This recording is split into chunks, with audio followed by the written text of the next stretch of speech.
saya ini kan dari kecil udah sama saya dari umur berapa hari diberikan pada saya. Tapi anak ini kan tambah lama tambah besar karena udah banyak temennya yang bilang kamu itu bukan anaknya Mama Hati, kamu anaknya Dinada semua. Tapi saya tetap nutupin, tetap enggak, kamu lahir dari perut mama, kamu lahir dari perut mama, kamu siapa yang bilang? Mama banyak yang bilang, tapi terus akhirnya dia mencari kebenaran di mana dia terbanyak sampai nyariin di mana saja dicari untuk kebenaran itu. Orang yang ngambil, yang bawa, ditanyain semua. Nanti saya nggak bisa apa-apa. Ibu mungkin dititipin sama Dinada sendiri tahun berapa pada saat itu? Tahun 2000. Iya, 2002. Umur 10 hari, 9 hari, 7 hari. Pada saat itu apa yang ibu katakan untuk Dinada sendiri? Enggak ngomong apa-apa dan tidak, saya nggak ketemu sama Dinanya. Neneknya Dina yang memberikan saya neneknya. Terus di waktu itu masih di bandara Banyuwangi sebelum ada, jadi dijemputlah sama orang yang di rumah, sama bapaknya sama emak yang biasa masakin di rumah, jemput di bandara Surabaya, terus dibawa ke rumah, dibawa ke hotel dulu, saya ambil di hotel. Tapi tanpa Dina. Itu neneknya Dinada atau ibunya Dinada berarti? Neneknya Neneknya Dinada. Buyutnya ini Oh, berarti ya. Enggak ada, cuman waktu itu Mbak Emil yang bilang siapa yang mau ini ya, soalnya udah tak kasihkan ke ini, nggak mau karena dia pengennya anak perempuan. Terus kasihkan yang satu katanya enggak, aku mau anak tunggal, nanti kalau ada Resa nanti kan biar saya aja yang ambil nanti. Nggak usah khawatir soal susu, pasti datang tertekan ini nggak ada semua. Oke Bang, sebagai kuasa hukum ini kan bukan hanya sekedar materi ya Bang, ini adalah sebuah rasa anak hanya ingin pengakuan. Iya. Perjuangan sampai mediasi diabaikan dan segala macam langkah yang lain Bang. Yang ini, itu makanya kalau memang nanti tergugat mengajak saya untuk ke forum persidangan, ya jelas kan kita kan nggak akan mengajukan gugatan tanpa dia luar. Satu, ketika dia tidak mau memberikan pengakuan secara secara tegas di luar forum persidangan, ya sudah, persidangan tetap akan lanjut. Kepentingan saya hanya untuk memperjuangkan bahwa hak-hak Resa ini sebenarnya kan masalah konsep hak waris ya, bukan apa ya, karena ini kan anaknya Dinada ini kan dua kan, yang selama ini terekspos nomor satu kan. Itu makanya sebagai salah satu dia yang punya hak secara waris yang juga sifatnya asasi dan dilindungi oleh undang-undang, itu yang akan saya perjuangkan. Dan insya Allah kalau dalam konteks itu ya sudah, saya yakin kemungkinan persentase menang itu sudah di atas 60%. Kan begitu ya, memang sudah seharusnya itu, tetapi bukan soal materi sebetulnya, teman-teman yang harus ketahui itu.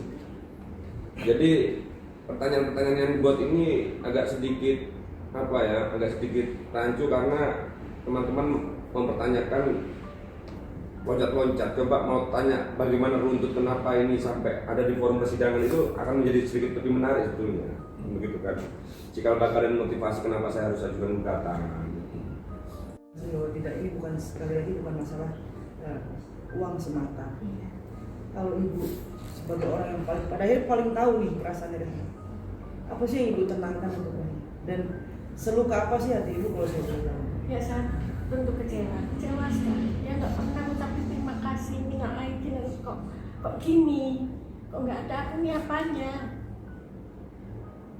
Paling nggak kan dia itu udah kehilangan orang tua, kan mestinya harus saya ini orang tuanya kan. Tapi nggak ada komunikasi sama sekali, nggak ada.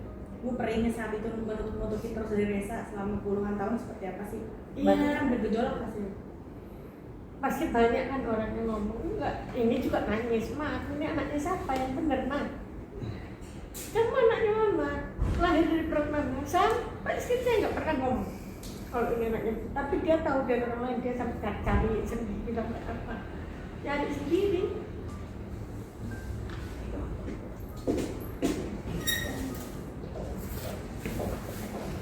ya kan mereka sempat tanya dan ibu selalu tutupin, enggak ini kamu anak saya istilah gitu kan. Sekarang ini dihadapin dengan pada akhirnya kenyataan di mana udah publik tahu bahwa ternyata ibu kandungnya adalah Denada. Ibu sedih ya sih Bu bahwa ini yang dari kecil kurawat tapi dia punya hak untuk tahu siapa ibunya. Berat gak sih untuk menyampaikan faktanya pada akhirnya?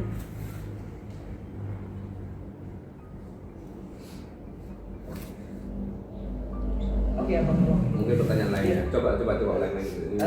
Gini bang, ini kan abang kan anak, Iya. otomatis kakaknya Resa lah. Ibu pernah cerita gak sih bang, ini saya harus sampaikan fakta, tapi satu sisi batin saya nggak mau anak ini tahu siapa ibu sesungguhnya, karena background bang, kesombongannya atau bukan sorry saya bilang, karena memang dia artis atau dia mengakui. Begini ya, kan saya kan sudah bilang sebetulnya kita itu tidak pernah ada inisiasi untuk membedah ya atau membuka perkara ini. Kemudian yang secara garis besar tarik itu bahwa ini kan merupakan membuka aib seseorang dan itu kan sangat merugikan dan memalukan keluarga besar. Tidak ada keinginan itu. Dan Resa sendiri karena dia sudah menjadi besar, dia punya hak untuk mencari tahu siapa ibunya, kan begitu. Apalagi sebetulnya perluasan makna sebagaimana yang sudah ditentukan di dalam pasal 48 ayat 1 Undang-Undang Perkawinan bahwa terkait anak itu yang lahir di luar perkawinan itu memiliki hubungan perdataan dengan ibunya. Ternyata berdasarkan putusan Mahkamah Konstitusi itu nomor 46 juga diperluas, juga dia punya hak juga untuk mengetahui siapa bapaknya, ternyata kan begitu. Sekarang siapa anak yang tidak mau tahu sebetulnya ya secara real ibu kandungnya atau bapak kandungnya, itu aja pertanyaannya sebetulnya. Jadi cuma jawaban dari pertanyaan Resa ini kan sebetulnya yang punya hak untuk menjawab ya kalau dikatakan di sini kan sebetulnya kan mama papanya yang bukan kandung gitu ya. Tapi kan beliau sebetulnya tidak mau menjawab. Karena apa? Karena Resa ini sudah betul-betul dianggap seperti anak kandung ya, dan tidak kurang sedikit pun rasa kasih sayang, sehingga apa? Mentalnya saja bagus dia. Hatinya aja nggak ada kejelekan. Itu makanya bagaimanapun dia katakan tadi statement bahwa bagaimanapun itu tetap ibu saya, meskipun sampai hari ini tidak pernah mengakui kan gitu kan. Itu aja. Terus habis itu ya itu tadi sampai saat ini kalau mamanya aja nggak rela kalau diakui juga sama Denada sebetulnya. Kalau nggak ada cikal bakal penghinaan yang luar biasa dari sikapnya Denada dan adiknya itu, yang saya lihat itu sangat-sangat sangat-sangat menyakitkan lah bagi saya sebagai seorang anak itu. Kamu udah mediasi 3 kali? 3 kali. Sampai akhirnya nggak kesana-sana, nggak ada itikat baik. Iya. Seperti apa sih nanti selanjutnya akan seperti apa?